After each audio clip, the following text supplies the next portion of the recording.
तिसरे श्रावणी सोमवारी म्हणजेच रविवारी दुपारी 12 ते सोमवारी रात्री 10 वाजेपर्यंत त्र्यंबकेश्वरमध्ये वाहतुकीचे नियम बदलणार आहे।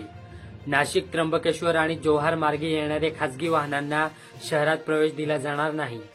नाशिकहून येणाऱ्यांसाठी खंबाळे, जव्हार, गिरणारे मार्गे येणाऱ्यांसाठी आंबोली आणि मुंबई इगतपुरी मार्गे येणाऱ्यांसाठी पहिने टी पॉइंट येथे वाहनतळ उभारण्यात आले आहेत। या ठिकाणाहून भाविकांना एसटी बसने मंदिर परिसरात नेले जाईल। पोलिसांनी नागरिकांना पर्यायी मार्गाचा वापर करण्याचे आवाहन केले। बाजारात कोथिंबीरीला समाधानकारक दर मिळत नसल्यामुळे कळवण तालुक्यातील मानूर येथील शेतकरी मुकुंद भीमराव पवार यांनी आपल्या 2 एकर शेतातील कोथिंबीरवर रोटर फिरवला। महिनाभरापूर्वी कोथिंबीरीची लागवड केलेल्या पवार यांनी सद्यस्थितीत कोथिंबीरीला कवडीमोल भाव मिळत नसल्याने आणि बाजारात नेणे परवडत नसल्याने सुमारे 50,000 रुपये खर्च करून लागवड केलेले पीक जमिनीदस्त केले। या घटनेमुळे इतर शेतकऱ्यांमध्येही नाराजी पसरली आहे। सोग्रज जवळ मुंबई आग्रा महामार्गावर शाळा सुटल्यानंतर घराकडे पायी चाललेल्या शाळकरी विद्यार्थ्यांना एका चालकाने चिरडले। या भीषण अपघातात एका विद्यार्थ्यांचा जागीच मृत्यू झाला तर 11 जण गंभीर जखमी झाले। जखमीवर चांदवड, पिंपळगाव, बसवंत आणि नाशिक येथे उपचार सुरू आहेत। घटनेनंतर संतप्त स्थानिकांनी महामार्गावर ठिय्या आंदोलन केले, ज्यामुळे 4 तास वाहतूक ठप्प झाली होती। बनवड येथे 11वी आणि 12वी साठी नवीन शासकीय आदिवासी आश्रमशाळा सुरू झाली। यामुळे परिसरातील आदिवासी बहुल भागातील विद्यार्थ्यांसाठी उच्च शिक्षणाची सोय होणार। राज्याचे अन्न व औषध प्रशासन मंत्री नरहरी झिरवळ यांच्या हस्ते या आश्रमशाळेचे उद्घाटन झाले। यावेळी त्यांनी शासकीय आदिवासी आश्रमशाळांमधील शिक्षणाचा दर्जा सुधारण्याची गरज असल्याचे प्रतिपादन केले।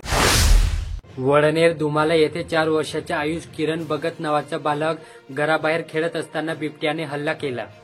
शुक्रवारी सायंकाळी घडलेल्या या घटनेत बिबट्याने बालकाला शेतात ओढून नेले। ग्रामस्थ आणि नातेवाईकांनी त्वरित शोध सुरू करून वन विभागाला माहिती दिली। वन विभागाचे कर्मचारी ड्रोनच्या सहाय्याने घटनास्थळी दाखल झाले असून व्यापक शोध मोहीम राबवण्यात येत आहे। पिंपळगाव बसवंत परिसरात 2 दिवसात गुन्हेगारांनी बंदुकीचा दाग दाखवून डिझेल, बॅटरी चोरी, सणसाखळी हिसकावणे आणि गोरफिडीच्या घटना घडल्या आहेत। गुरुवारी पहाटे चिंचखेड रोडवरील रघुनाथ नगर येथील मल्हारी तुळशीराम गंगाडे आणि राकेश बाळू वागडे यांच्या घरात कोळी कोयंडा तोडून चोरीचा प्रयत्न झाला। घरात मौल्यवान वस्तू नसल्याने चोरीला काही मिळाले नाही। या घटनेमुळे नागरिकांमध्ये असुरक्षिततेची भावना निर्माण झाली। मनमाड कृषी उत्पन्न बाजार समितीचे भाजपचे सभापती दीपक गोगड यांच्या विरोधात विरोधी गटाने दाखल केलेल्या अविश्वास ठराव प्रांताधिकारी बाबासाहेब गाडवे यांच्या अध्यक्षतेखालील विशेष सभेत फेटाळण्यात आला। ठरावाच्या बाजूने 11 संचालकांनी मतदान केले, मात्र 18 पैकी 12 संचालकांचे समर्थन आवश्यक असल्याने तो बहुमताअभावी यशस्वी ठरला। नाशिक जिल्हा परिषद व पंचायत समिती सार्वत्रिक निवडणुकीसाठी प्रारूप आराखड्यावर 64 हरकती प्राप्त झाल्या होत्या। गुरुवारी दिनांक 7 रोजी विभागीय आयुक्त प्रवीण गेडाम यांच्या अध्यक्षतेखाली या हरकतींवर सुनावणी पार पडली।